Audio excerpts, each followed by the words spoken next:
Öksürüyor musunuz? Ya da çocuğunuz mu öksürüyor?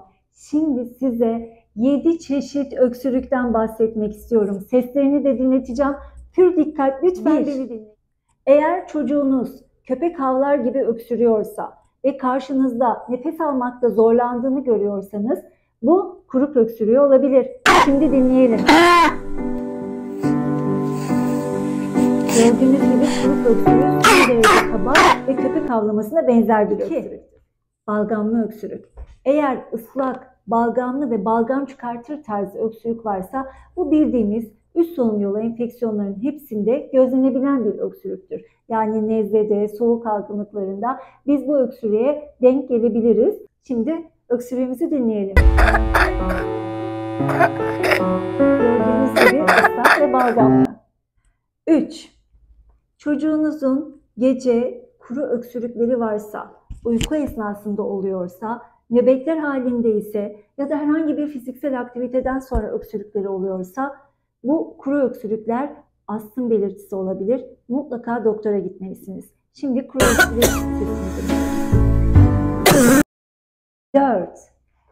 Sefil öksürük efendim. Eğer çocuğunuzun boğuk öksürüğü varsa, kas ağrıları varsa ve nezlesi varsa, ekstra da yüksek ateş beraberinde seyrediyorsa bu grip, influenza virüsü olabilir. Bu da grip öksürüğüdür. Şimdi şu sefil öksürüğü bir dinleyelim nasıl? 5. Hırıltılı öksürük.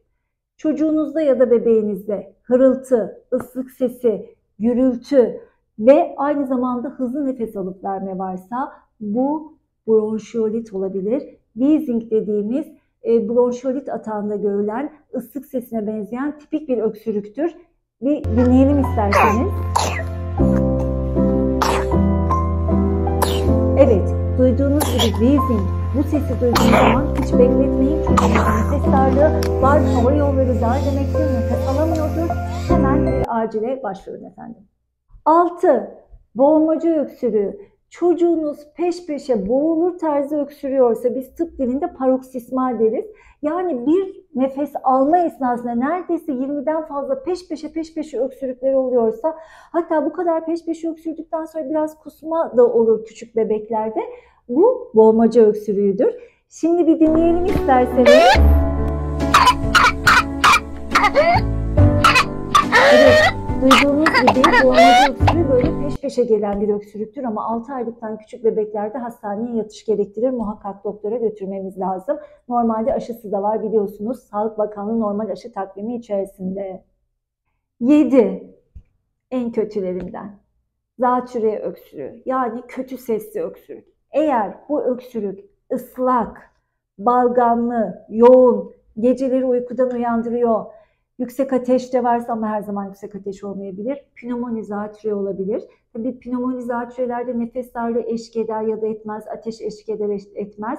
Uzun süren öksürüklerde ve ıslak, balgamlı, sık görülen öksürüklerde muhakkak doktorunuza başvurmanızı tavsiye ediyorum.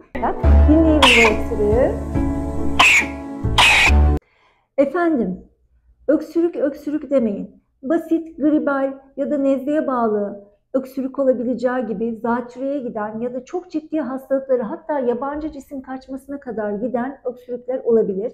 Bazı hastalıklarda tipik daha kapıdan gördüğümüz öksürüğün tipinden şu hastalığın öksürüğü diyeceğimiz öksürükler de var.